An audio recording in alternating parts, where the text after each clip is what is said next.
Chosen one, stop right there. This message is not for the faint of heart. If you're here, it's because God has a revelation for you that will change everything. What you're about to hear will hit hard, expose deep truths, and may even break your heart, but it's exactly what you need for your growth. The truth isn't gentle. It doesn't ask for permission. It forces its way into the light, revealing what others tried to bury. This is the kind of truth that shakes your foundation and makes you question everything you thought you knew. The truth about you is louder than any lie they tried to build around you. But here's the thing, you've been running from this truth long enough. It's time to face the reality that your battles, your pain, and your resilience were never meant to be hidden. The people who mistreated you, the ones who plotted against you, they thought you would never find out. But the truth always has a way of finding its way to the surface, and now it's time to confront it. You're not here by accident. You've lived through the very thing God is revealing to you now, because you're meant to grow from it, to be set free from the lies that others tried to entangle you with. And believe me, the truth is never as comfortable as we want it to be, but it's the key to unlocking the power you've been holding inside. Comment 777 below if you're ready to confront the painful truths that are standing in the way of your growth. Stay with me, because what's coming next will open your eyes and your heart in ways you've never imagined. Now, ask yourself, what is the truth you've been avoiding that God is calling you to face? God's chosen ones, the painful truth you must confront for your growth.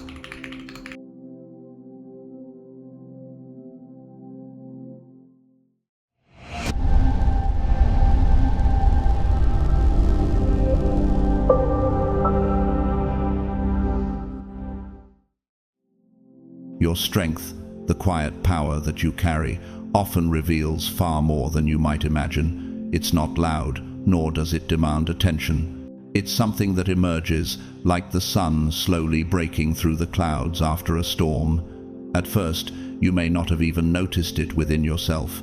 Perhaps you never thought it was remarkable. But to those around you, it was like a mirror. And as you stood in your truth, that mirror reflected not only your own essence, but the fragility and insecurities of those who were unprepared to face them. This is why they were never intimidated by your strength. They were exposed by it. And although they may never admit it, the real reason they treated you the way they did wasn't because you were too much, too confident, or too different. The truth is far more unsettling and uncomfortable. You see, your strength didn't overshadow them. It shattered their carefully constructed facades. It revealed all the things they were pretending to be, things they were not brave enough to admit even to themselves. Take a moment to consider, what does it truly mean to walk into a room with the quiet confidence of someone who has faced adversity and emerged stronger? What does it say about the people around you when you show up as you are, without pretense, without trying to be something you're not? Are you not just existing as you are, or are you, in fact, a living challenge to the illusions others hold dear? You see, your presence has the unique ability to expose the cracks in the facades others hide behind. You walk into rooms with qualities they only wish they could replicate. You carry an authenticity that exposes their imitations. You bring a honesty that strips away their manipulations. You offer a resilience that reveals their fragility. And most of all, you possess a consistency that shines a light on their laziness. You are living proof that truth doesn't need to be rehearsed. You simply exist, and in that existence, you unmask everything they have carefully curated over the years. Consider the words in James 1-5, which promise, "If any of you lacks wisdom, let him ask of God, who gives to all liberally and without reproach, and it will be given to him." In many ways, this verse encapsulates your journey. You didn't dress up your character, you didn't script your words, or calculate your every move. Instead, you lived from a place of truth, and that truth became your strength. It was not for show, nor was it for attention. It was simply who you are, and this very simplicity became a mirror to others. When you were real, they had no choice but to confront what they were pretending to be. Your authenticity, your presence in the room, exposed their weakness in a way they could not avoid. For years, they built a persona out of borrowed confidence, staged kindness, and performative morality. But when you arrived, you didn't even need to speak much. Your energy, your being, spoke louder than any words could. You didn't carry a script, nor did you weave together a performance for others to admire. You simply were. And the moment you showed up in your natural state, the very thing they tried so hard to conceal was illuminated. Your strength wasn't about making noise, it was in your quiet endurance, the clarity earned through disappointment, and the self-respect that took years to cultivate. Here is a question for you to ponder. What do you think it says about a person when their strength, when their real self, challenges the carefully constructed masks of others? The reaction you received, attempts to silence you, shrink you, or twist your intentions, was never about you. It was never about the threat you posed. It was about the threat you represented to their carefully crafted illusion of safety. And once you showed up being real without trying, their facade crumbled. This is why they tried to manipulate, to silence, and to make you question your own truth. And all along, it wasn't your loudness, your ambition, or even your success that caused them to react. It was your ability to be authentic in a world of pretense. Your authenticity felt like a spotlight shining on the cracks in their masks, the imperfections they weren't ready to face. Your strength revealed the truths they were unwilling to confront. Instead of addressing the insecurities that your presence exposed, they chose to blame you for making them feel uncomfortable. But in reality, you were not the cause of their discomfort. You were the reflection of everything they had abandoned within themselves. Consider the wisdom of 1 Peter 3:15. But sanctify the Lord God in your hearts, and be ready always to give an answer to every man that asketh you a reason of the hope that is in you, with meekness and fear. This is the essence of your authenticity. It is not about defending yourself, but about being so firmly rooted in your truth that no external force can move you. You were never a threat to them, not because you lacked strength, but because the strength you carried revealed everything they were pretending to be. You were a mirror that reflected what they were too afraid to see. And so, instead of being confronted by the insecurity you exposed, they twisted it into something negative. They projected their fears onto you, accusing you of things that had nothing to do with you at all. The truth they couldn't face was the very strength you carried. They feared the courage you embodied, the courage to live as your true self without apology. What is the real cost of building a life based on a lie? When you choose to live your truth, the world around you has no choice but to respond. And those who live with masks, who craft their identity out of borrowed ideals, will often react with hostility. But here's the thing, they weren't really attacking you. They were attacking the mirror you held up to them, showing them their own limitations. In Proverbs 12:19, it is said, "Truthful lips endure forever, but a lying tongue is but for a moment." Your truth, your authenticity will endure.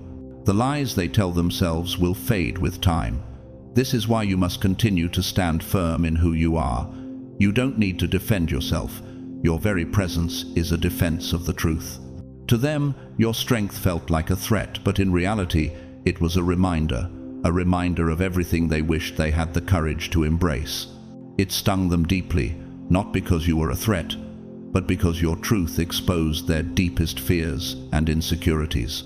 It is the reminder of everything they abandoned in themselves in order to survive in a world that praises illusion over reality. And now, every time they look at you, they are reminded of the gap between who they are and who they wish they could be. I leave you with this.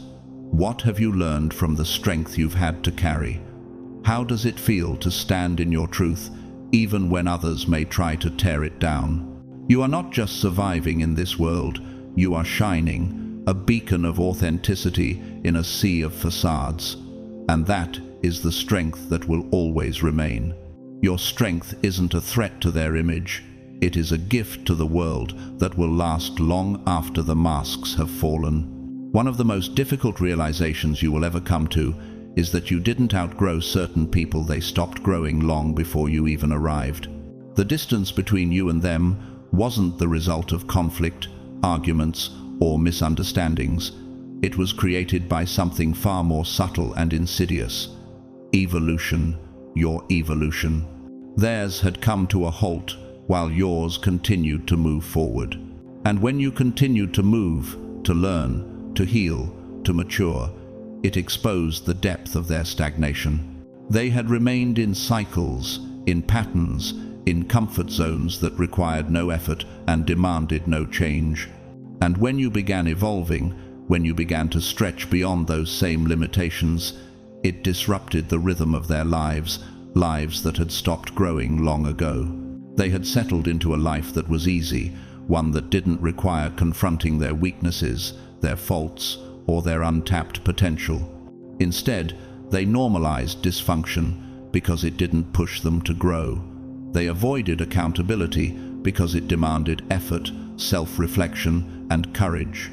They avoided growth because growth requires a confrontation with everything one has been running from. Doesn't this challenge you to reflect? What are you avoiding in your own life? Have you faced the uncomfortable truths that come with growth, or are you hiding from them like so many people do? The truth is, when you began evolving, it wasn't an attempt to reject them. It wasn't an act of superiority or betrayal. It was simply the inevitable consequence of growth. You didn't abandon them. You simply refused to remain stagnant in an environment that no longer had room for progress. The environment they had constructed for themselves became too small, too tight, and too restricting for the person you were becoming. You were no longer comfortable in spaces where dreams were abandoned, where growth was stunted, where self-deception took precedence over self-reflection. You didn't leave them behind. They left themselves behind when they refused to take the steps forward with you. They chose to stay trapped in the cycle of complacency while you chose to keep moving. And when you kept moving, when you kept evolving, they felt it as rejection. They couldn't understand why you refused to stay in the same place with them. They couldn't grasp that your growth wasn't an indictment of their lives, but a reflection of your journey. A journey that was never meant to fit within the narrow confines of their expectations. In 2 Peter 3:18, we are reminded, "But grow in the grace and knowledge of our Lord and Savior Jesus Christ. To him be the glory both now and forever. Amen." This verse serves as a powerful reminder that growth is not just a personal endeavor, it is a spiritual command. You were never meant to stay stagnant. You were never meant to stay in a place where your potential was stifled. God calls us to grow, to evolve, to reach higher and deeper in our spiritual journey. So why, then, would you shrink yourself to fit in a space that no longer welcomes that growth? And yet, some will tell you that you've changed.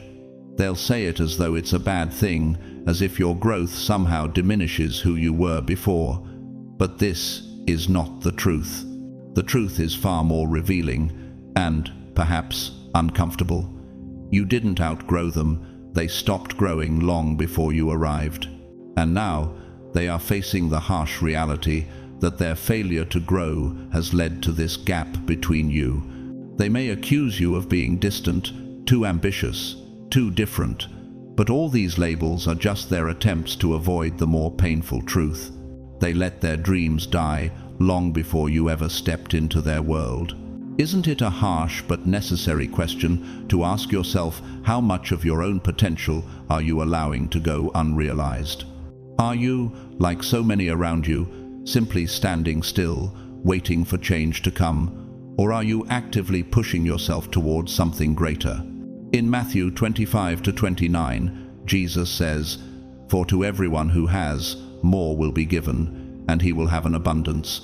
But from the one who has not, even what he has will be taken away." The words of Jesus in this parable resonate with a deeply spiritual truth. Growth is not just for your benefit, it's for the kingdom. It's for the people around you, and for your family, friends, and community who are watching you evolve. Your growth is not a betrayal, it is the invitation to others to grow with you. And yet, some will choose to stay in the safety of their comfort zones, unwilling to challenge themselves, unwilling to make the sacrifices required to grow. And when they do, they lose even the little they have.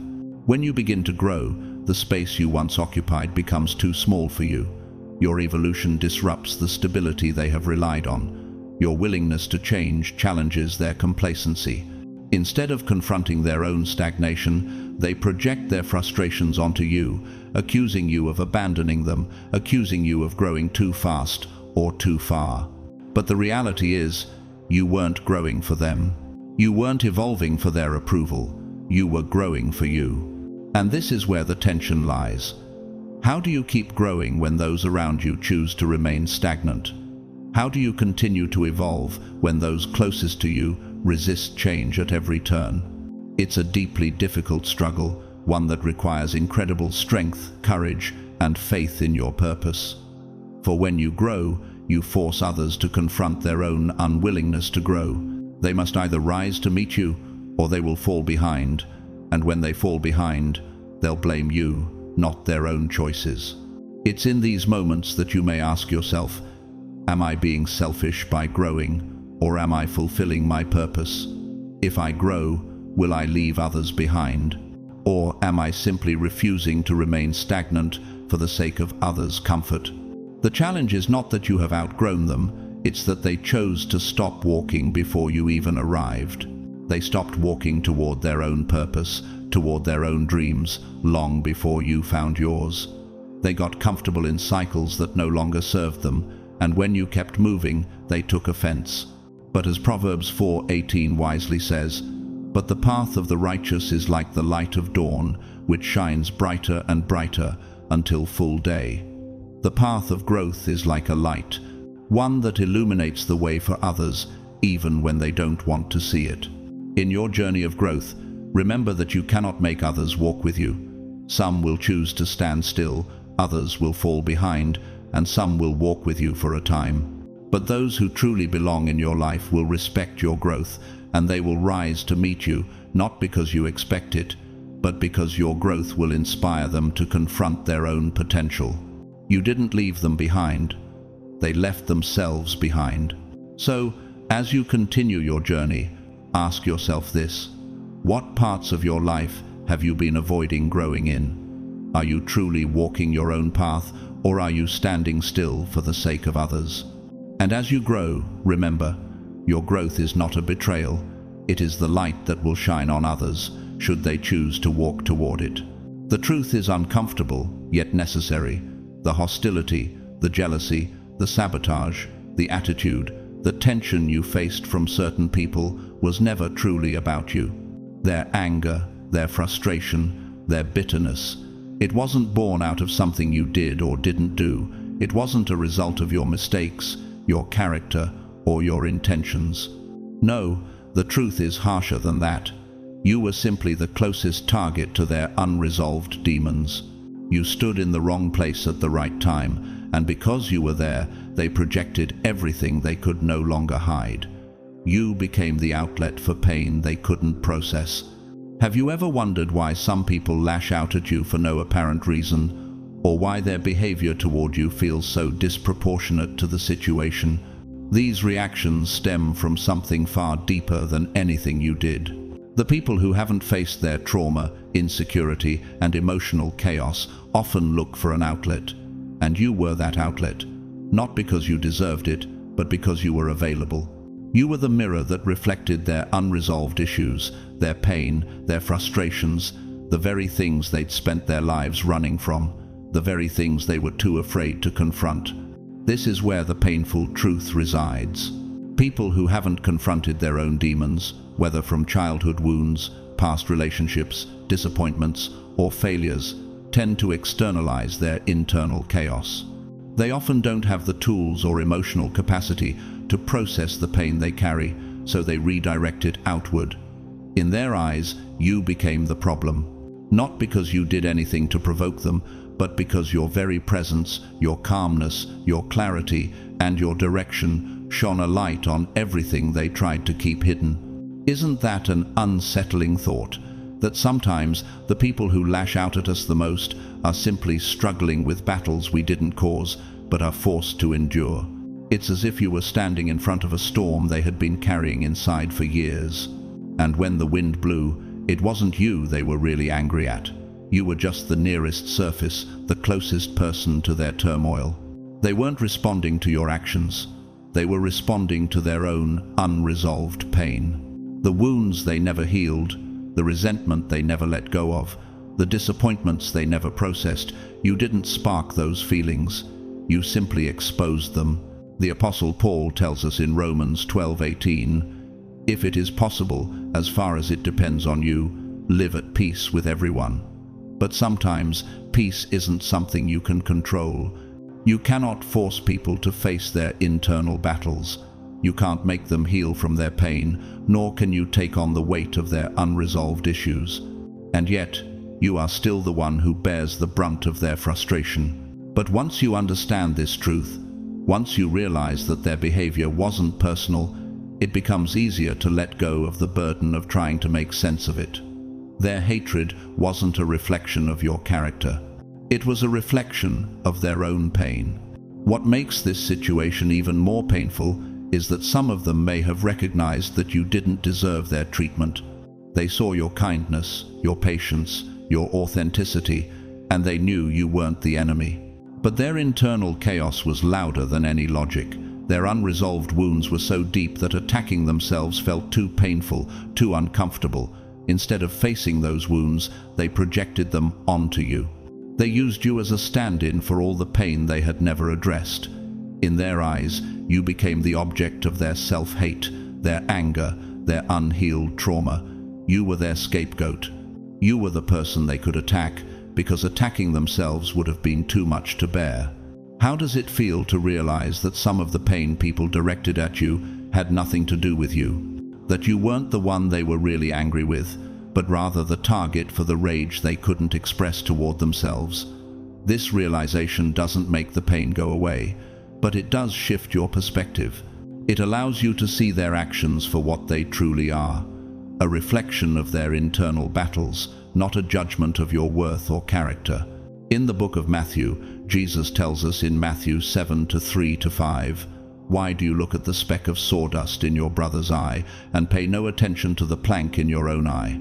How can you say to your brother, 'Let me take the speck out of your eye,' when all the time there is a plank in your own eye?" This verse speaks to the tendency we all have to project our unresolved issues onto others. It's easier to focus on someone else's shortcomings than to face our own. Could it be that the anger people have toward you is really a reflection of their own inability to confront their flaws, their pain, and their unresolved demons? People who haven't healed from their past often use others as a way to avoid facing their own emotional turmoil. They blame others for their problems, they lash out, they project their negative feelings onto you, and instead of taking accountability, they place the blame on you for simply existing as a mirror to their internal chaos. It's not about you. It was never about you. Their reactions, their hatred, their jealousy, all of it came from a place within them that they hadn't faced or healed. You just happened to be close enough to expose it. But once you understand this, you can stop taking their behavior personally. You can stop internalizing their hatred, their criticism, and their anger. You can begin to separate yourself from their pain and realize that their issues were never yours to fix. Have you been carrying the weight of someone else's unresolved pain? Are you still holding on to the belief that their anger was about something you did, when in reality it was about something they never confronted within themselves? The moment you recognize that their hatred wasn't personal, that it was merely a projection of their own unhealed wounds, it becomes easier to let go of the bitterness and the need for understanding. You were never the problem. You were simply the trigger, the reflection, the mirror that exposed their inner chaos.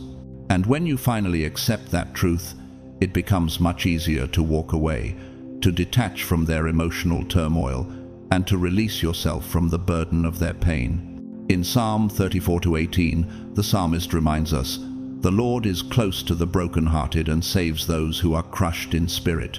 When others project their pain onto you, it's easy to feel broken, to feel as though you're the one being crushed. But the truth is, You are not alone in this.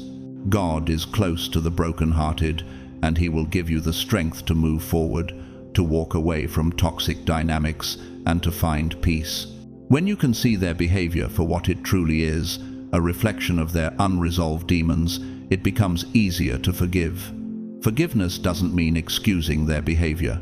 It means recognizing that their hatred was never personal. It was a symptom of their inner struggles, and it's something you don't have to carry with you anymore. So, how will you respond now that you see their actions more clearly? Will you continue to take their anger to heart, or will you choose to release it, knowing it was never about you in the first place? You can let go of the need for closure, the need for understanding, and step into the freedom that comes with recognizing that their demons are theirs to face, not yours. There's a painful truth that many people may never voice out loud. Your kindness triggered them more than your boundaries ever did. It's a truth that's hard to digest, but the reality is, when you chose to be kind, to respond with calmness and compassion, it often caused more disruption in their lives than any boundary you set.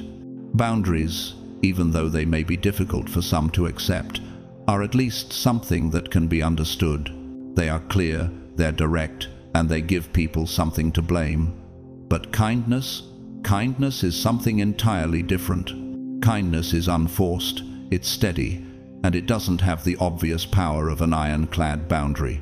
And that's where the real panic starts for people who thrive on manipulation, insecurity, and emotional games to feel in control. Why does kindness have this effect? Why is it that when you respond with patience instead of anger, with honesty instead of playing games, it completely shakes the foundations of those around you? Because it exposes them. It shines a light on the manipulation they rely on, the games they play, and the insecurities they hide behind. When you respond with genuine kindness, their usual tricks stop working. The chaos they try to create falls apart because they can't provoke you, confuse you, or guilt-trip you into reacting in ways that suit their needs. Instead, you respond from a place of steadiness, from a place of clarity, something they didn't expect. This doesn't mean that your kindness is a weakness, quite the opposite. Your kindness strips away their ability to twist your actions, to make you question your own intentions, or to control your responses. It removes the chaos and forces them to confront themselves. It's uncomfortable for them because they were never expecting you to be the kind of person who wouldn't be easily swayed or manipulated. Your steady, unwavering kindness is the last thing they want to encounter, and when they can't get a rise out of you, they begin to panic. They don't know how to handle someone who isn't playing into their drama. They can't predict your reactions, and that makes them feel unmoored. This is where the real challenge begins for those who thrive on emotional manipulation and control. Have you ever been in a situation where your kindness made others uncomfortable? Have you ever found that when you stayed true to your authentic self, others didn't know how to handle you? It's a feeling that can leave you questioning yourself. But what you don't always see is that your kindness is doing exactly what it's meant to do. It's holding up a mirror to their behavior, and that's something they'd rather avoid. When you stay kind, it forces them to reflect on their own behavior. It reveals their insecurities, their selfishness, their manipulation. Your softness reveals their sharpness. Your understanding reveals their selfishness. Your sincerity exposes their hidden agendas. But instead of them seeing your kindness as an invitation to rise to a higher level, many choose to resent you for it. The irony is that the very kindness they attack is the same kindness that protects you. It shields your spirit, keeps your conscience clean, and prevents you from becoming the very thing they wanted you to resemble. This is where the power of kindness lies. When you respond to chaos with calmness, to manipulation with sincerity, and to anger with patience, you strip them of their power. They want to see you react, to lash out, to meet their negativity with the same energy. But you didn't. Instead, your kindness exposed them for who they truly were, and that was more unsettling than any confrontation could ever be. Your kindness was not just a shield for your own peace of mind, it was a weapon that disarmed them in a way nothing else could. In Matthew 5:44, Jesus speaks directly to this, saying, "But I say to you, love your enemies and pray for those who persecute you."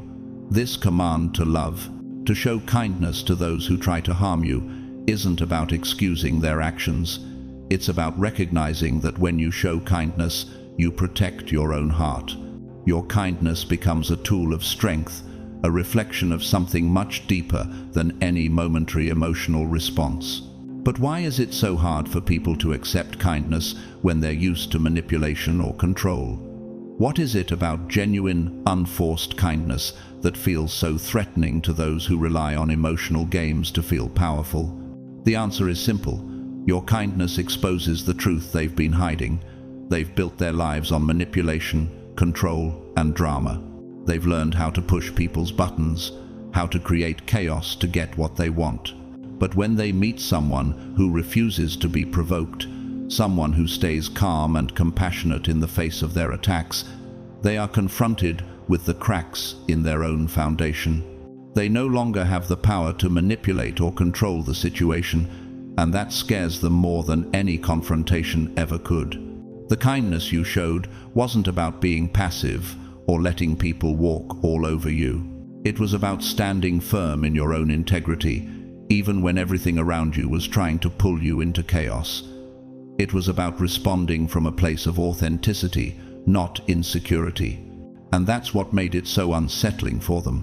What do you do when someone else's insecurities and emotional chaos don't affect you? What happens when you don't react the way they expect, but instead you show them a different path?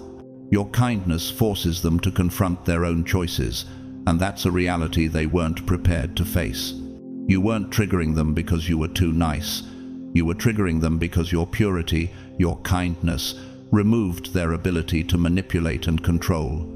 Your kindness was a light shining in their darkness, and for those who prefer to hide in the shadows, that light is unbearable. It's painful. It exposes everything they've been hiding from. And that's why they attacked it. They resented your kindness because it showed them the parts of themselves they weren't ready to face. In Romans 12:21, we are reminded, "Do not be overcome by evil, but overcome evil with good." This is the true power of kindness, not just as a shield for your own peace, but as a way to overcome the darkness around you. It's not about fighting fire with fire. It's about standing firm in your own light, no matter how hard others may try to dim it. Do you recognize the power in your kindness now? How often do you find yourself questioning your own goodness because others don't seem to appreciate it? Do you see how your kindness is actually your greatest strength, the thing that protects you from becoming like those who try to hurt you? When you stay kind, even in the face of manipulation and emotional chaos, you are showing the world something they don't often see. You are showing the world that kindness doesn't have to be weak or passive. It's a tool of power, a force that cannot be easily broken. And while others may try to break it, to use it against you, the truth is, they can't. Because kindness, from someone who has every reason to be cold, is an undeniable force. It exposes what they've been hiding and reveals the truth of their character. So the next time someone attacks you for your kindness, remember, it's not about you. It's about the discomfort your goodness brings to their lives, because it exposes their lack of authenticity. Keep being kind, keep being steady, keep being the light they can't control. In the end, it's your kindness that will protect you, keep your spirit intact, and shield you from the chaos they try to drag you into. The truth is often more straightforward than we want to admit, but it's also far more brutal than many are willing to face. They didn't want to understand you. The reason wasn't that your truth was complicated, confusing, or difficult to grasp. The real reason they avoided understanding you was because doing so would force them to confront something far more uncomfortable about themselves. It's not that your perspective was unclear, it's that your clarity shined a light on their own discomfort and exposed truths they weren't prepared to face. Have you ever noticed how, when you speak your truth, some people become uncomfortable, defensive, or even hostile? It's not because they don't understand you, It's because your reality challenges the narratives they've been telling themselves for years. You see, every boundary you set, every truth you speak, every insight you offer exposes the illusions they have carefully crafted about their lives. When they look at you, they see someone who refuses to conform to the story they've been telling themselves, a story that protects their pride, shields them from accountability, and provides comfort even in the midst of self-deception. The harsh reality is that understanding you meant they had to admit they were wrong. They would have had to face the fact that the version of themselves they were comfortable with, perhaps the one they even prided themselves on, was built on lies, denial, and ignorance. That's a bitter pill to swallow, and many people would rather cling to their illusions than confront the discomfort that comes with self-awareness. Have you ever wondered what it is about people's pride that makes them so resistant to truth? Why is it that some people are so willing to stay in the dark rather than embrace the light of clarity? For many, this kind of self-reflection is the last thing they want. It's easier to dismiss others, to ignore their perspectives, and to build a comfortable world based on falsehoods. Your truth, however, had a way of cracking open those protective shells they had so carefully constructed. Your very existence, the way you lived in alignment with your values and spoke your truth, was a challenge to their carefully built facades, and that's why they rejected you. It wasn't about you being difficult or unapproachable. It was about them not wanting to face the fact that they had been living in a narrative of their own making, one that was easier to maintain than confronting the truth. In Luke 14:11, Jesus says, "For all those who exalt themselves will be humbled, and those who humble themselves will be exalted." This passage serves as a powerful reminder of the internal struggle many face when confronted with humility. How do we humble ourselves when we've spent so much time building up an identity, a story that shields us from our faults? Pride is a powerful force, and for many, it becomes a wall they cannot see beyond. They hold on tightly to their version of the world because letting go would mean admitting they've been wrong, and that's a fear most are not ready to face. What does it mean for someone to humble themselves? How can they accept that they've been living in an illusion for so long when doing so requires them to face their flaws, insecurities, and mistakes?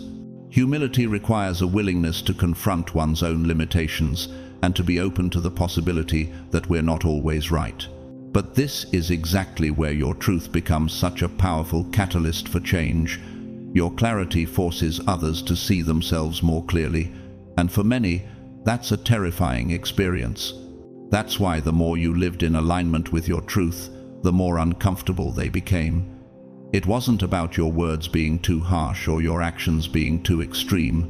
It was about what you represented, a living contradiction to the excuses they used to justify their lives. Every time you spoke, every time you acted with integrity, it made it harder for them to keep believing the comfortable fiction they had built around you. Your actions and your words didn't fit the narrative they had created about who you were, and that's what made them uncomfortable. Isn't it fascinating how sometimes, just by being authentic, we can cause a stir in people's lives that challenges their entire worldview?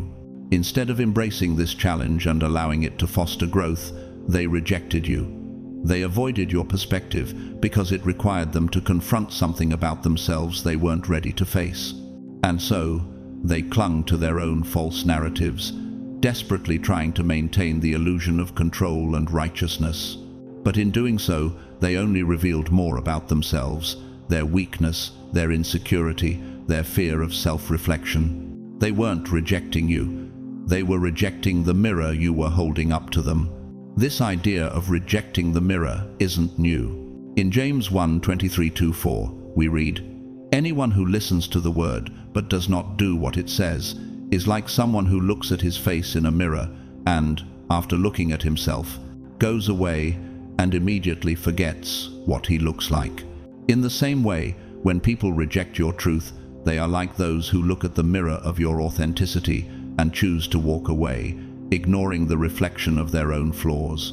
How often do we choose to ignore the truths that are right in front of us, simply because facing them is too uncomfortable. This rejection of your perspective wasn't about you being too complicated or unrelatable. It wasn't about your personality, your intentions, or even your mistakes. It was about their refusal to see themselves clearly. Your truth became a threat to the version of themselves they had created, the version they were comfortable with, and the version that allowed them to avoid the hard work of self-reflection. But the harder they pushed back, the more your strength became evident. Every time they dismissed your words or vilified your actions, it only made it clearer that their inability to understand you had little to do with you and everything to do with their unwillingness to confront their own fears and insecurities. Have you ever been in a situation where someone rejected your truth, not because they didn't understand it, but because it made them confront their own weaknesses? What does it feel like when you realize that the resistance you face is less about you and more about their internal battles? The irony in all of this is that by refusing to engage with your reality, they were only highlighting their own weakness.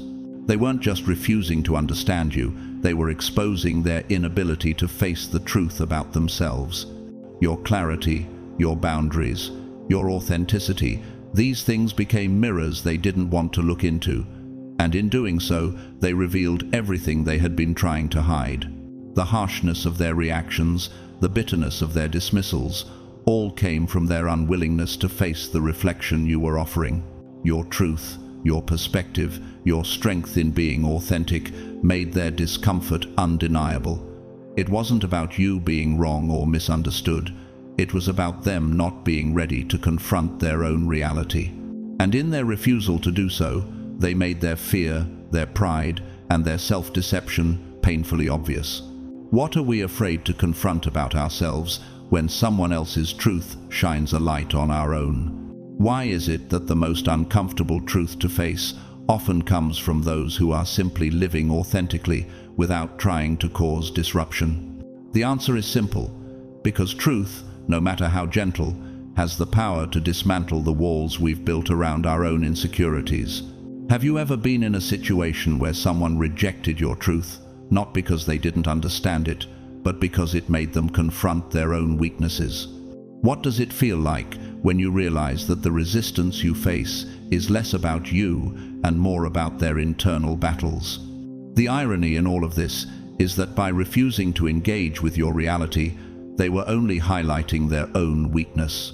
Will you continue to live your truth, knowing that it might cause discomfort in others? Will you stand firm in the face of resistance, understanding that their rejection is not a reflection of you, but of their own unwillingness to grow? It's a hard truth, but one that's often painfully obvious. You were punished for the very things they secretly admired. Every attack, every snide comment, every judgment they hurled your way wasn't really about you. It was a reflection of them, their insecurities, their envy, and their unmet desires.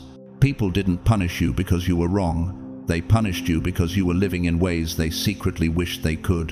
And in this truth, we find one of the most paradoxical and painful experiences.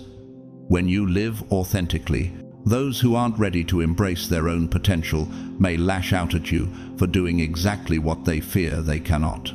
How many times have you been criticized or belittled for simply being yourself? How many times have you been made to feel less than, not because you were in the wrong, but because your very existence challenged someone else's narrative of what life should look like? Every insult, every hurtful word they used against you was not just an attack, it was an unintentional confession. They may have cloaked it in disdain, in mockery, or in judgment, but underneath, it was a reflection of their own unacknowledged envy. Your courage, the clarity of your vision, the sharpness of your intuition, and the unshakable resilience you carried, these were the qualities they envied. And instead of being able to confront their admiration and desire to embody those same traits, they masked it as criticism. When they called you too much, too overconfident, or too bold, it wasn't because you were a threat to them. No, it was because they recognized the parts of themselves that they had buried, the parts they wished they could show to the world, but didn't have the courage to do. You made them uncomfortable, not because you were living a life of excess, but because you dared to live in ways they had convinced themselves were beyond their reach. This kind of behavior is subtle but consistent. Envy doesn't announce itself. It doesn't wave a flag saying, "I wish I had what you do." Instead, it hides behind the mask of judgment, logic, and sometimes even morality. People will often paint themselves as the victims of your actions, making you out to be the problem when, in fact, you are simply the mirror they are afraid to look into. You became a mirror for their shortcomings, the reflection of everything they secretly wanted but were too afraid to pursue. Have you ever stopped and asked yourself, how often do people criticize me for things that, deep down, they wish they could do themselves? Their criticism was not born from hatred, but from a deep-seated fear that they might never be able to achieve what you have naturally embodied. Every time they tried to tear you down, it was really an attempt to reconcile the uncomfortable realization that they hadn't dared to embody the things that came so easily to you. You weren't the problem. The problem was their unwillingness to face the gap between where they were and where they wished they could be. There's something deeply human about the way envy works. It hides itself behind the cloak of moral superiority or judgment. Rather than admit they are envious or disappointed in themselves for not taking the steps you took, they project those feelings onto you. The criticism you received was their way of justifying their own complacency, their refusal to pursue their own greatness. Your brilliance forced them to confront their mediocrity, and instead of rising to meet you, they chose to tear you down. In 1 John 3:12, we are reminded, "Do not be like Cain, who belonged to the evil one and murdered his brother." And why did he murder him? Because his own actions were evil and his brothers were righteous. This biblical passage reflects the reality of what you've experienced. The attack wasn't because you did something wrong, it was because your goodness, your authenticity, shone a light on their own shortcomings. Just as Cain couldn't stand Abel's righteousness, those around you couldn't handle the strength of your light. Rather than rising to meet it, they tried to extinguish it. And yet, every time they tried to cut you down, every time they threw their criticisms your way, they only made your qualities stand out more. The more they tried to diminish you, the more you rose. The contrast became undeniable. The contrast between your vision, your courage, and their bitterness, between your authenticity and their masks. The more they tried to suppress you, the more your resilience showed through. It was as if their attempts to shame you only served to amplify the very traits they were secretly admiring in you. This is the bitter irony of envy. It is always ineffective. No matter how hard they tried to diminish your courage, suppress your vision, or dull your intuition, they couldn't take away what was inside of you. The strength they feared only grew stronger with every attempt to tear it down.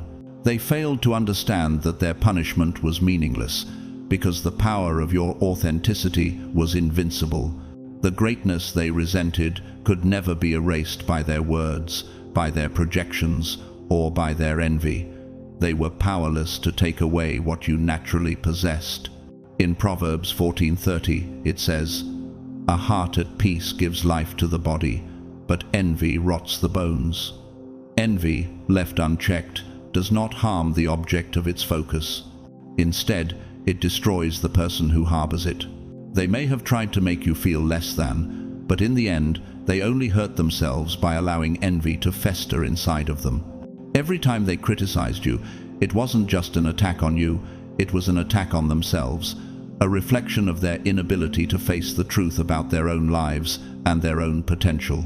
The unfortunate truth is that their words of punishment were, in fact, a confirmation of your greatness. Every time they tried to diminish you, they inadvertently confirmed what they couldn't admit. They admired you. Your courage, your clarity, your vision, these were the things they wished they had the courage to claim for themselves. But because they couldn't face the discomfort of their own inadequacies, they projected their jealousy and envy onto you. And in doing so, they only confirmed that your greatness was beyond their ability to deny. What does it feel like to realize that every attack they launched at you wasn't a reflection of your shortcomings, but a reflection of their own? How do you hold on to your truth when those around you are so determined to make you shrink into their limited view of the world? And how can you use these moments to stand even taller, knowing that their envy is nothing but an unspoken acknowledgement of your power? The truth is that their attempts to diminish you were never about you at all. They were about their inability to face what you represented, everything they wished they could be. And as you continue to walk in your authenticity, don't be afraid when people try to tear you down. Every criticism, every attack, every insult they throw at you only confirms the greatness they secretly admire. In the end, your authenticity is the thing that cannot be erased, not by their envy, not by their judgment, not by their criticism. Keep living in your truth, for it is your truth that will stand when all their attempts to break you fall away. In Romans 8:31, we find reassurance. What then shall we say in response to these things? If God is for us, who can be against us? When you are walking in your truth and living authentically, remember that God is with you, and no one can take away the strength He has placed inside you. The truth that we often shy away from is a painful one. They didn't mistreat you by accident.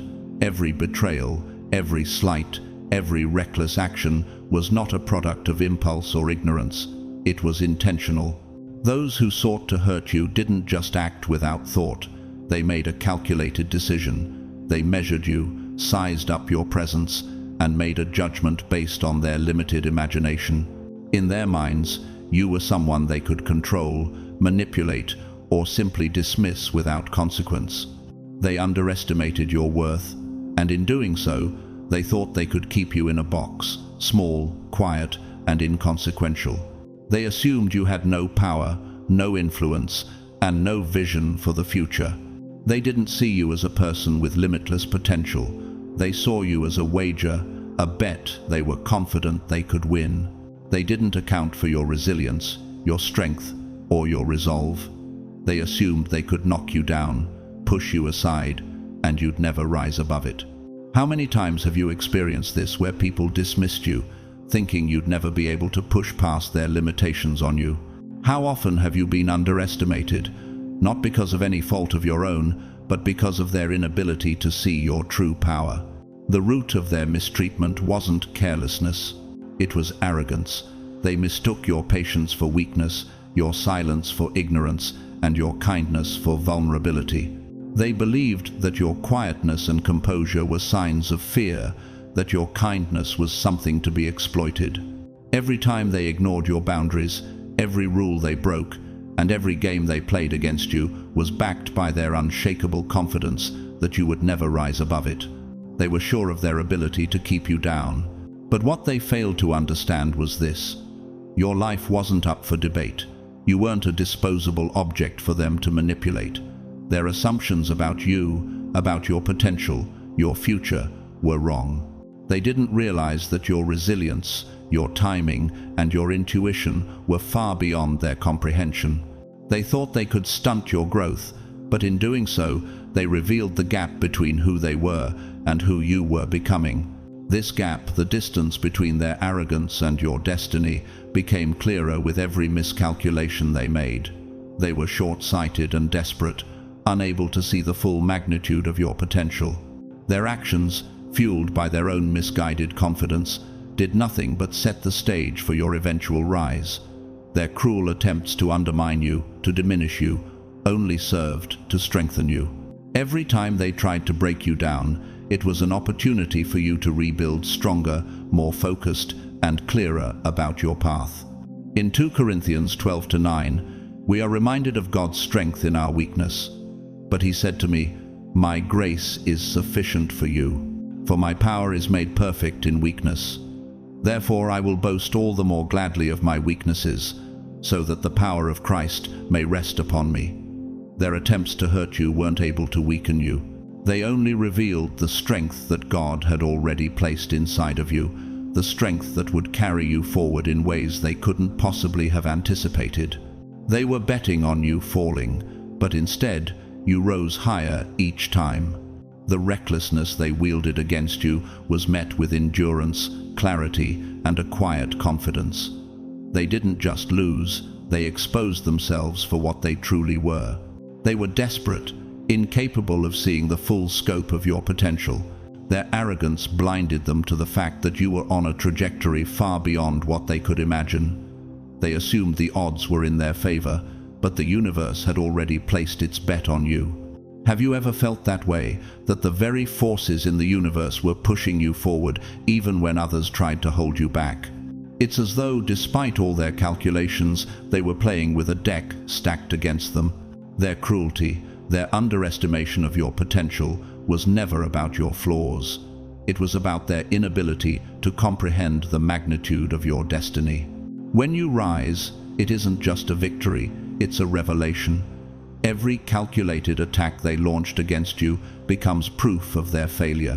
Each assumption they made about your future, about your limitations, about your inability to succeed, becomes a monument to your unstoppable trajectory. In Isaiah 55:8, we read, "For my thoughts are not your thoughts, neither are your ways my ways, declares the Lord." The truth is that their limited imagination couldn't fathom what God had planned for you. They thought they had you figured out. They believed they could control your destiny, but they failed to see that your purpose was far beyond their capacity to measure. And every misjudgment, every attempt to push you into a box of limitation, only fueled your growth. The energy they poured into trying to diminish you became the very catalyst for your rise. It was their mistaken belief that they could hold you down that strengthened you, pushed you toward your true calling, and made you unstoppable. Their false assumptions became the stepping stones to your success. How often do we find that the very thing people try to use to harm us becomes the very force that propels us to greater heights? When you rise above their negativity, their assumptions, and their limitations, you show the world and them that you are not defined by their actions, but by the strength and purpose God has placed inside you. In the end, their predictions weren't just wrong, they were irrelevant. Their attempts to hold you back were simply distractions, meant to pull your focus from the future that was already unfolding. And when you rose, when you achieved what they thought impossible, it wasn't just a personal victory. It was a revelation to them, proof that no one, no matter how determined, can stop what God has destined to happen. In 1 Peter 5:10, we find hope. "And the God of all grace, who called you to his eternal glory in Christ, after you have suffered a little while, will himself restore you and make you strong, firm, and steadfast." Their actions against you, their calculated moves to diminish you, were nothing more than temporary obstacles. What they didn't see was that God was using their opposition to make you stronger, firmer, and more steadfast in your purpose. What they intended to use to break you only built you up. Your rise isn't just about overcoming them. It's about showing the world and yourself that no one can hold you down when your purpose is aligned with God's will for your life. The moment they underestimated you, they sealed their own fate. Their actions only strengthened your resolve and clarified the vision that would propel you forward. When you rise, it's not just about defeating your enemies. It's about proving to everyone, including yourself, that you are exactly who you were meant to be, and nothing they do can change that. Your silence didn't confuse them, it scared them. When you chose silence, it wasn't a sign of defeat, confusion, or uncertainty. In fact, it was the exact opposite. It was the moment everything changed. The moment you stopped feeding into the chaos, stopped offering explanations, and refused to react emotionally, they felt it. They sensed the shift, an energy that they couldn't ignore. Silence, when it comes from someone who understands their own truth, is not emptiness, it's power. Have you ever noticed how silence often unnerves those who thrive on creating drama, conflict, or confusion? It's as if your quietness is a force that disrupts their whole system. They weren't confused when you went quiet. They were rattled, and they knew exactly why. For so long, they relied on your engagement to keep the cycle alive. Your frustration, Your need to explain, your emotional responses, they were the fuel that kept the game going. Your reactions gave them a sense of control. They needed your emotional investment to maintain their illusion of power. What happens when you stop playing along? What do you think it means when you stop reacting and they're left with nothing but their own manipulations to face? This realization hits hardest for those who expect constant engagement. When you withdrew and chose silence, you cut off their supply. The game they had built around you collapsed in their hands. Have you ever noticed how silence often unnerves those who thrive on creating drama, conflict, or confusion? It's as if your quietness is a force that disrupts their whole system. They weren't confused when you went quiet. They were rattled, and they knew exactly why. For so long, they relied on your engagement to keep the cycle alive. Your frustration, your need to explain, your emotional responses, they were the fuel that kept the game going. Your reactions gave them a sense of control. This verse isn't just about wisdom in speech, but about the strength that comes from silence. When you stay silent, you gain clarity. You show maturity and the power to rise above the chaos others try to pull you into. Silence isn't a lack of response, it's a decisive action, a decision to not give your energy away to things that don't deserve it. For those who are accustomed to creating conflict or stirring the pot, your silence is a loud statement. It's a declaration that you will no longer participate in their dysfunction, their manipulations, or their emotional games. Your distance disrupted their rhythm. They relied on your reactions to maintain their sense of control, but now, with your silence, they had nothing to grasp onto. They were forced to deal with themselves without distractions, without someone to blame, and without someone to push buttons. In moments of silence, they were forced to face their own intentions and behavior. That's a confrontation most people will go to great lengths to avoid. It's much easier for them to keep blaming you, to accuse you of overreacting or misunderstanding, than to look inward and face the chaos they've caused. Have you ever been in a situation where your silence exposed the truth that words never could? What does it feel like to finally stop reacting and let someone face the consequences of their own actions without interference? In 1 Peter 3:15, we are reminded, "But in your hearts honor Christ the Lord as holy, always being prepared to make a defense to anyone who asks you for a reason for the hope that is in you. Yet do it with gentleness and respect." Your silence doesn't mean you lack a voice or that you are retreating. Rather, it's a deliberate choice to honor your truth without the need to explain it or justify it to others. Silence in the face of manipulation or criticism can be one of the most powerful ways to maintain your peace and assert your boundaries. What happens when silence becomes your response? Not out of fear or submission, but out of strength and clarity. It makes the person on the other side of that silence uncomfortable, because they can no longer manipulate the narrative. For the first time, they have to sit with their actions, and that's a punishment they were never ready for. They weren't prepared for the peace that comes with your silence, because they were used to feeding off your discomfort.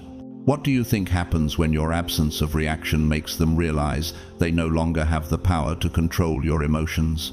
In the silence, your true strength emerges. Silence reveals character, and what it reveals about you is power, clarity, and maturity. Your silence exposed their insecurity, their fear, and their guilt. It showed them for who they really were, and more importantly, it showed you for who you really are. You were no longer bound by the need to engage in their drama, no longer caught in their web of emotional games. You freed yourself by choosing not to participate, and in doing so, you showed them the strength they could never take from you. In Isaiah 30:15 we read, "For thus said the Lord God, the Holy One of Israel, in returning and rest you shall be saved, in quietness and trust shall be your strength." The silence that comes from a place of inner peace, of trusting in God's plan for you, is where your true strength lies. When you choose to remain silent, to stand firm in your truth, without the need to defend or explain, you tap into a power that others cannot understand. And that power, that stillness, is what frightens them the most. Isn't it interesting how the most powerful truths can come from the places where words are unnecessary? Your silence wasn't a weakness. It wasn't an absence of courage or strength. It was an act of immense clarity, a refusal to be dragged into cycles of negativity and manipulation. When you stop engaging with their chaos, you take away their power. Their attempts to provoke you become fruitless because they can't control you anymore. Your silence becomes a mirror, reflecting back to them everything they've been trying to avoid facing. What would happen if, instead of giving in to the emotional responses others wanted from you, you used silence to show them your strength and clarity? What they feared most wasn't your words. It was the realization that you finally saw through them. Your silence was a mirror they weren't ready to face, and it terrified them. It wasn't about ignoring them or dismissing their behavior. Your silence was a declaration of your worth and your boundaries. How do you think they would respond if they knew that your silence meant they no longer held any power over you? In the end, your silence wasn't a void. It was the loudest truth they'd ever hear. The truth that you no longer needed their validation, their approval, or their emotional drama to feel complete. You had moved beyond their games, and that scared them more than anything. They couldn't manipulate you anymore because you had learned the most powerful lesson of all, that true power comes from within, and sometimes the strongest response is no response at all. They claimed you were difficult because you stopped accepting their bare minimum. This is a hard truth to face, but it's one that many of us experience. When you finally stop accepting the crumbs people were comfortable offering, suddenly you're the problem. It wasn't that you suddenly became hard to love, hard to talk to, or hard to understand. The truth is, you simply stopped tolerating the mistreatment, the disrespect, and the neglect. When you chose to value yourself, everything shifted, and that shift made them uncomfortable. For so long, you gave and gave, minimized your own needs, and overextended yourself just to keep the peace. And as long as you ignored your feelings, let your boundaries be crossed, and accepted the bare minimum, they were perfectly fine. They enjoyed the version of you that didn't require effort, accountability, or reciprocity. But the moment you started choosing yourself, choosing to honor your own worth, that's when the problems began for them. Your decision to prioritize yourself disrupted the narrative they had built, one where they benefited from your self-neglect. In Matthew 7:7, we are reminded, "Ask, and it will be given to you. Seek, and you will find. Knock, and the door will be opened to you." This verse speaks to the importance of knowing your worth, of seeking what you deserve, and not accepting less than what God has intended for you. When you start asking for more respect, more kindness, more effort from others, you are doing exactly what you are called to do. It's not about being demanding. It's about knowing that you deserve better than what you were given before. So, when you started raising your standards, when you stopped tolerating disrespect and began to demand the respect you knew you deserved, that's when the accusations of you being difficult started to emerge. The people who once benefited from your self-sacrifice suddenly found themselves unable to manipulate, to take advantage, or to enjoy the benefits of your generosity without giving something in return. They didn't like it. They didn't like that you were no longer bending over backward to make their lives easier. They didn't like that you were setting boundaries, sticking to your principles, and no longer allowing your worth to be compromised. Have you ever had to face this kind of accusation where, just by honoring yourself, you became the problem? How does it feel when you realize that the people who once took advantage of your kindness now resent you for asking for what you deserve? In Romans 12:2, it says, "Do not conform to the pattern of this world, but be transformed by the renewing of your mind. Then you will be able to test and approve what God's will is, His good, pleasing, and perfect will." This is about transformation, about recognizing that you are worthy of better and that it is God's will for you to not accept less than you deserve. Your transformation isn't about being difficult. It's about aligning your life with what you truly deserve, not just for the sake of self-preservation, but as a reflection of the divine worth God has placed in you. What happens when you finally stop playing by the rules that others have set for you? What does it feel like when you stop accepting their version of acceptable and begin living according to your own values, your own standards? It's difficult for those around you to understand. They don't want to face the reality that you are no longer someone who tolerates mediocrity, and they feel threatened by this shift. They wanted you to stay small, to remain complacent, and to ignore your own worth to make them feel comfortable. But when you raise your expectations, you don't push away the people who are meant for you. Your new standards are a filter that sifts out the ones who were only around because you didn't demand anything from them. This is the moment when the true intentions of others become clear. This is about transformation, about recognizing that you are worthy of better and that it is God's will for you to not accept less than you deserve. Your transformation isn't about being difficult.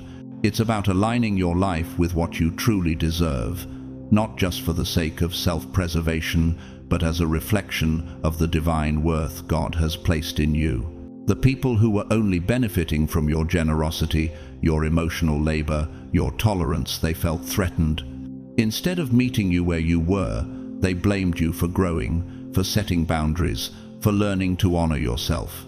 How often do we allow ourselves to be shamed for doing what's right for us, simply because others benefit from our self-neglect? In 1 Corinthians 10:24, we are reminded, "Let no one seek his own good, but the good of his neighbor." It's a way of showing love not just for yourself, but for the people who truly value and respect you. What truly stings those who benefited from your self-sacrifice is the realization that the old version of you, the one who tolerated disrespect, accepted excuses, and absorbed mistreatment, was gone. You weren't the same person who bent over backward to keep relationships comfortable for them. You stopped explaining yourself repeatedly, stopped letting things slide just to keep the peace. This forced them to do something they didn't want to do. They had to either step up to meet your standards or step out of your life entirely. This wasn't a punishment, it was simply the natural consequence of your growth. In 1 Peter 3-9, we are encouraged, "Do not repay evil with evil or insult with insult. On the contrary, repay evil with blessing, because to this you were called, so that you may inherit a blessing." Your boundaries and standards weren't about punishment. They weren't about retaliation. They were about setting clear expectations and showing others how you wanted to be treated. The more you elevated your own standards, the more you filtered out the people who didn't truly value you, and the more you made space for those who would honor your presence and your worth. How does it feel when you realize that raising your expectations doesn't push away the people who truly care, but instead brings clarity to who is worthy of being in your life? The more you honored yourself, the more you revealed who was truly invested in you and who was only there for what they could get. Your boundaries weren't about pushing people away, they were about inviting the right people closer. Those who valued you, who truly respected your worth, were not threatened by your growth, they celebrated it. Those who only valued what you could do for them, they resented it. And their resentment was a reflection of their inability to see you clearly for who you were becoming. In the end, when they called you difficult, it wasn't because you were. It was their final attempt to shame you back into accepting less than you deserved. But you didn't fall for it. You walked forward, honoring yourself, and the ones who truly cared about you walked with you, ready to rise with you. Those who saw your worth didn't call you difficult, they called you strong. They called you wise. They called you worthy of respect. And in doing so, they proved to you that the people meant for you would always rise to meet you at your highest standards. Their biggest fear was that someone else would discover who you really are.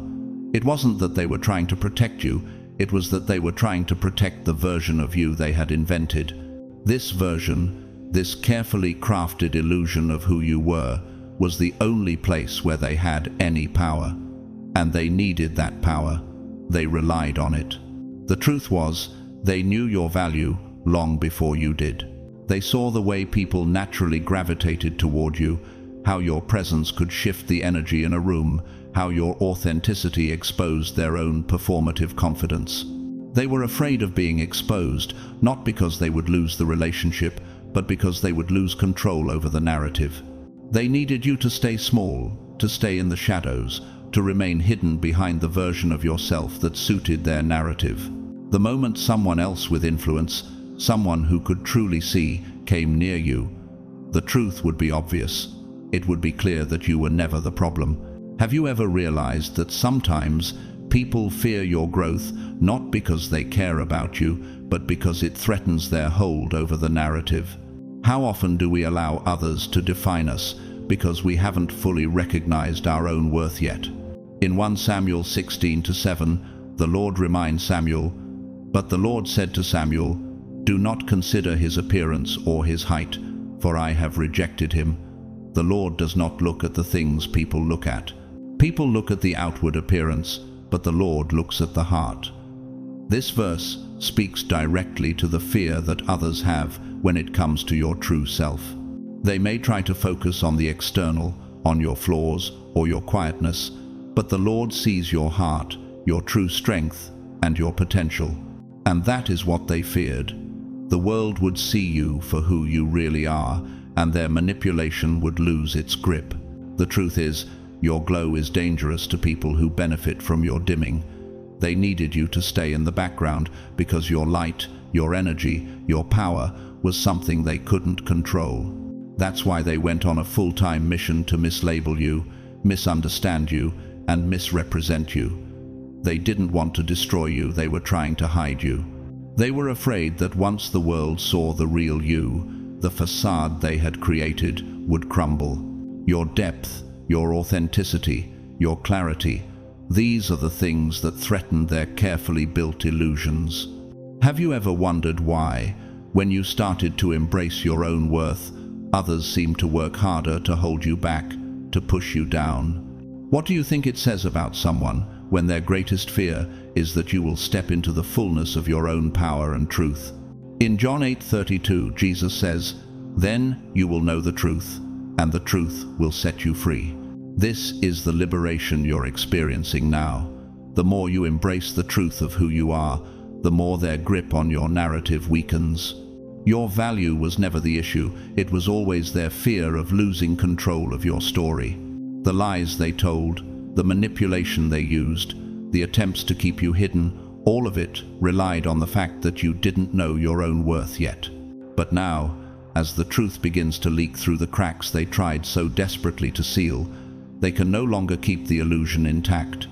Your energy is too loud, your purpose is too undeniable, your growth is too visible.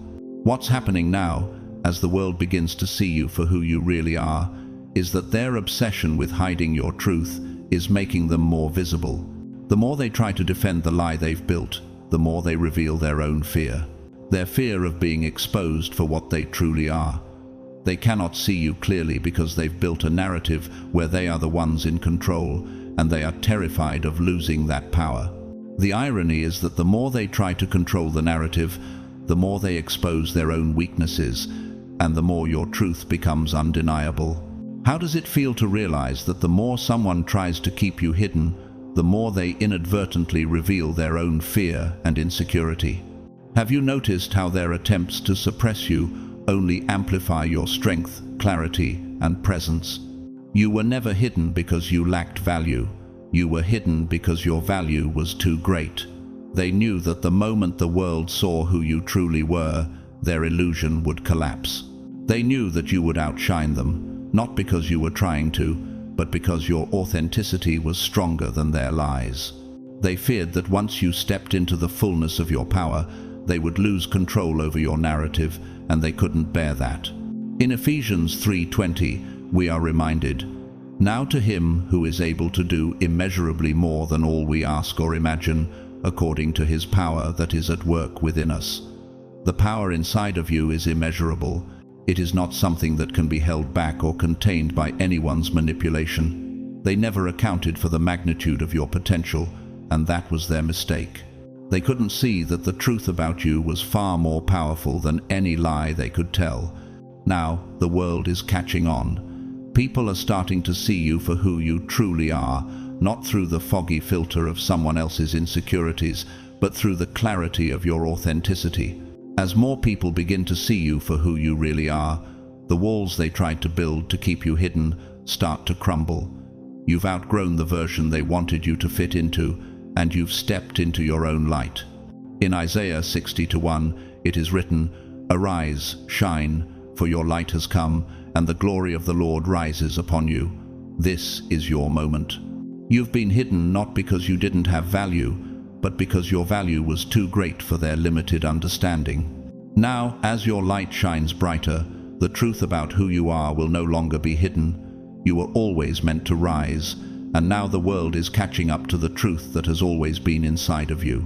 In the end, the illusion they built to control you was never as strong as the truth that was inside of you all along. And now that the world is beginning to see you for who you really are, the narrative they created is falling apart.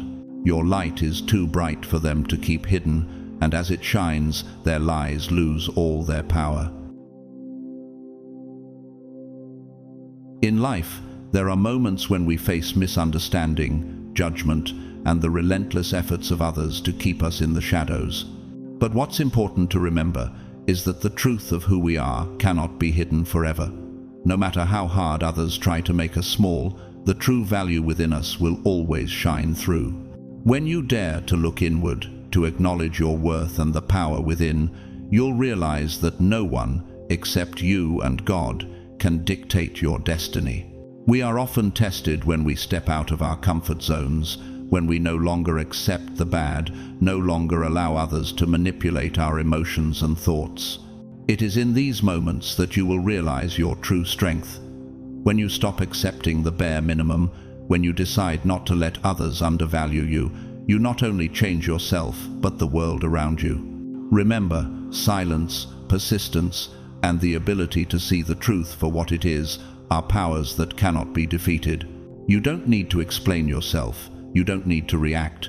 All you need to do is live authentically with your own worth and let the truth speak for itself. Because when you live with sincerity and strength, others will no longer maintain their lies or judgments about you. If you found this message inspiring or motivating, please don't forget to like this video and share it with others who you think need to hear this message. Let's build a strong community where we share not only deep insights, but support each other on the journey to living our truth. Please leave a comment below, share your thoughts, ask questions, or tell your personal story. Subscribe to the channel so you won't miss any future videos, and if you feel this video has been helpful, consider supporting the channel with a super thanks. Your support means the world to us. Finally, I want to send you my blessings. Keep walking with unshakable faith in yourself and the strength within you. Know that every step you take is guided by a higher power, and you deserve all the good things life has to offer. May you always walk with strength, confidence, and happiness on your journey. Remember, you are the light that this world needs.